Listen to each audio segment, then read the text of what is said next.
Hi guys!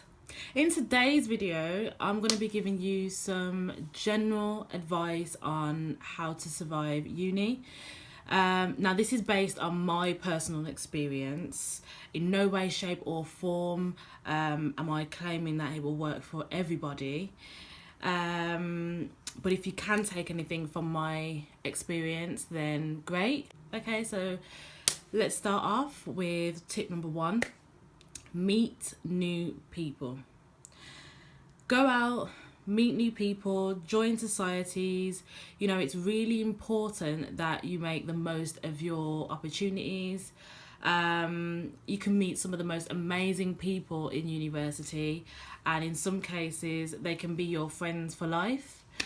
Now things were slightly different for me because in my undergraduate degree I commuted to uni. This was mainly due to the fact that both my parents, they are in full-time jobs. What student finance were offering wouldn't be enough for me to survive if I went to live in halls. I was gutted in a way because I really would have liked that away experience. I actually didn't get to experience living away from home until I started my master's degree. I moved into private accommodation. I lived with 3 other girls. I was the eldest, so I did feel like a granny. I'd already been through freshers, you know, all the partying. I was feeling homesick, but that was until I met like 4 amazing girls on my course. They made my uni experience so much more enjoyable, and I was probably out 80% of the time. It became a situation where my flat was just a place to lay my head. So what I'm just trying to say is, you know, break the barrier, let down your guard, allow yourself to meet new people, and try and get involved with many events and many societies. Tip number 2, save and budget. Trust me, I've been there, I know. I bought that new laptop. I bought those bundles of virgin hair. I bought those Kendrick Lamar and J. Cole tickets. I kind of fixed up my act, got myself together when I was in my postgrad. I made sure my bills for my accommodation was paid on time. I'd say 80% of the time I stuck to my budget each month. I was never short for food. I was never short for money. Tip number 3. So, if you can, get an NUS card or sign up for a website called Uni Days. You can get a lot of discounts. Every little helps. You have to pay for your NUS card. I think it's about £12 and £1.50 for shipping. But in the long run, it is worth it. Plus a small bonus, you get to choose your photo on your NUS card. You know, discounts range from like 10% to 40% sometimes, especially in Pizza Express. I think they're doing like a 40% discount right now. Didn't have a rail card when I was doing my undergrad. If you want to visit friends who are in different universities in different cities, then you will find that it helps you out a lot. You can get, with using your rail card, you can get a £20 return ticket to like London and back. So number 4, the most important one in my opinion, the most important one is plan your time and be organised. Don't wait until the last minute. I used to be one of those people who used to find out all my deadline dates for that year and write them down somewhere. I used to collect all my research and have at least like a week to spare by the time I'd finished writing up my essay. I wouldn't submit until maybe on the day or the night before, but I'd still have everything done, everything ready, and that's because I would use that last week to compare notes with others and to make sure that I have everything I need. Number 4.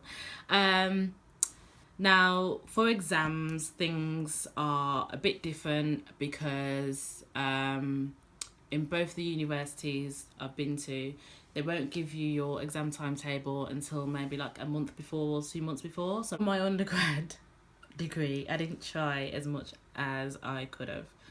I would leave it until a week before my exam. I'd pick up a textbook and then try and skim through all the topics as fast as I could and make little mind maps. And I would also just rely on eeny, meeny, miny, mo, or ip, dip, sky, blue. God knows how I passed, I got through, and I got my degree, but I did it. I didn't get the hang of exams until I started my master's degree. I recently sat 2 exams in June. Best exam results I'd ever achieved in my whole experience of uni. I got a first on both exams. Now, how did I manage that? Well, I changed up my whole approach and attitude towards revising, getting prepared.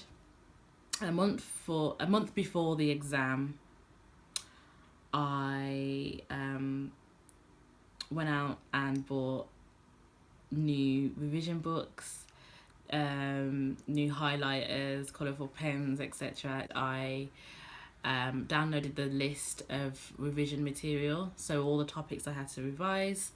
And then I teamed up with my study buddy. We were in the library like almost every day. We'd start at like 9-10 in the morning and sometimes finish at like 7-8 in the evening. Of course we had breaks in between, but you may be wondering what kept me engaged. And 2 small things. I downloaded an app called Forest. You can download it on the Apple Store for iOS, and you can download it if you've got an Android as well. What Forest is, it's an app to help people with a phone addiction. Sometimes we can get wrapped up in our phones. So what this app does is you basically plant a small seed, and during that time your tree starts to grow. Now, if you can't resist picking up your phone, going on Facebook, going on Instagram, then your tree will die. So you can set the amount of time that you want to revise for. You can set the amount of time you want to have a break as well. And each time you grow a tree, you earn coins. I think at the end, both of us earned about like 900 coins altogether, because we did 40-minute trees, so 40-minute revision sessions, and then we'd break. And each 40-minute tree is like 12 coins. Another factor was ASMR, which stands for Autonomous Sensory Meridian Response, I think. It helps for people with insomnia, who have trouble sleeping, etc, etc. However, I used ASMR to actually focus. I used to type in ASMR typing. And what it is, you basically watch somebody, it's an hour video, you watch somebody typing and typing on their laptop, the computer or whatever. I used to have that in the background whilst I was revising. What it did is it got me in that work mode, that work vibe. It helped me stay focused. But yeah, when it got near to the exams, we would test each other. We would do as much mock papers. Then finally, the night before, we'd leave it in God's hands, and we got some really, really good grades. The 5th and final tip. This mainly applies to third-year students or students who are doing their postgrad degree at the moment. That is to build a good relationship with your supervisor. Don't wait for them to contact you. You know, that first email, you can just be asking them when it's best to meet up. So you can have your first meeting to discuss, what to start researching, looking at your research design. It's always good that you email them every now and again to touch base, and so that they're up to date with your progress. Now, you may find that some supervisors aren't as good as replying back to you as fast as you reply to them. My supervisor, he was such a busy man, and he was really difficult to track down. I wouldn't hear from him for a while, or he would turn up late for meetings, or he wouldn't turn up at all.